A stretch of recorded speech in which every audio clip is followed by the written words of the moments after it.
आज हम एक ऐसे संत के जीवन को समझने वाले हैं जिनका जीवन ही अपने आप में एक गहरा आध्यात्मिक रहस्य है।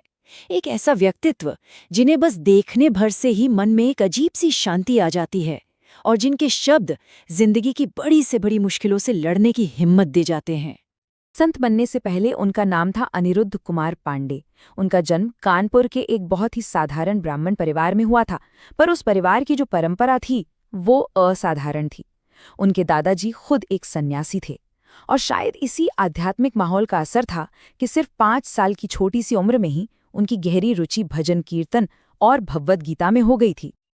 लेकिन उनकी जिंदगी का सबसे बड़ा मोड़ तब आया जब वो सिर्फ 13 साल के थे। सोचिए, सिर्फ 13 साल।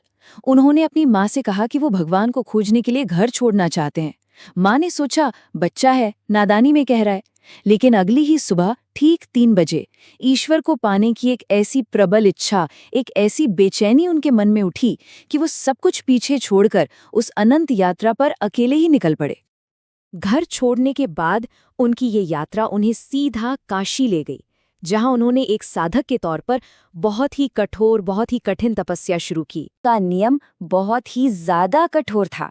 वो दिन में सिर्फ एक बार भिक्षा मांगने बैठते थे, और वो भी मुश्किल से 10 से 15 मिनट के लिए। बस यहीं से उनकी असली कठिन तपस्या शुरू हुई। उनका जीवन पूरी तरह से भगवान भरोसे था। अगर उस छोटे से समय में किसी ने कुछ खाने को दे दिया तो ठीक, वरना वो सिर्फ गंगाजल पीकर ही अपने ध्यान में वापस लीन हो जाते थे। कई कई दिन तो ऐसे ही बिना अन्न के गुजर जाते थे। और रहने का ठिकाना, कड़ाके की ठंड में भी वो खुले आसमान के नीचे ही सोते थे। कभी कभी शरीर को ढकने के लिए उनके पास सिर्फ एक गेहूं की बोरी होती थी। ये दिखाता है कि भौतिक सुख सुविधाओं से उनका वैराग्य किस आए हुई, जिन्होंने उन्हें एक दिव्य बुलावा दिया, एक इशारा, वृंदावन जाने का। देखिए, वृंदावन का रास्ता उनके लिए कैसे धीरे धीरे खुला। इसे दैवीय प्रेरणा ही कह सकते हैं। सबसे पहले तो मन में बस एक हल्का सा ख्याल आया कि ये वृंदावन आखिर कैसा होगा।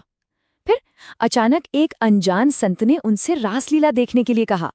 वो लीला इतनी प्यारी थी कि पूरा 1 महीना वहीं गुजर गया। और फिर उस लीला के जो आयोजक थे, उनके बस एक वाक्य ने सब कुछ बदल कर रख दिया। ये थे वो शब्द। उस आयोजक ने उनसे कहा, बाबा, एक बार वृंदावन आ जा, बिहारी जी तुझे छोड़ेंगे नहीं। महाराज जी खुद कहते हैं कि ये एक वाक्य ही उनका गुरु मंत्र बन गया, और इसने उनके जीवन की पूरी दिशा ही बदल दी। अब महाराज जी का स्वभाव तो एकांत में रहने वाला था। वो किसी से ज्यादा बात नहीं करते थे, पर संत युगल किशोर जी नाम के एक व्यक्ति को अंदर से एक प्रेरणा हुई कि उन्हें इस साधु की मदद करनी चाहिए। उन्होंने महाराज जी को भोजन कराया, अपने पैसों से मथुरा की ट्रेन में बिठाया, और इस तरह वृंदावन का रास्ता सच में खुल गया। उनके विश्वास को चरम तक जब वो लगभग 35 साल के थे, तब उन्हें पता चला कि उन्हें पॉलीसिस्टिक किडनी की बीमारी है। ये एक जेनेटिक बीमारी है जिसमें किडनी पर हजारों छोटी छोटी गांठें बन जाती हैं और धीरे धीरे किडनी काम करना ही बंद कर देती है। डॉक्टरों ने उन्हें साफ साफ कह दिया कि उनके पास जीने के लिए सिर्फ 4 से 5 साल बचे हैं, और आज इस बात को 15 साल से भी ज्यादा हो चुके हैं। उनका आज भी हमारे बीच होना अपने आप में उनकी आस्था की शक्ति का सबसे बड़ा प्रमाण है। आज हजारों लोग तैयार हैं उन्हें अपनी किडनी देने के लिए, लेकिन फिर भी वो ट्रांसप्लांट के लिए मना कर देते हैं।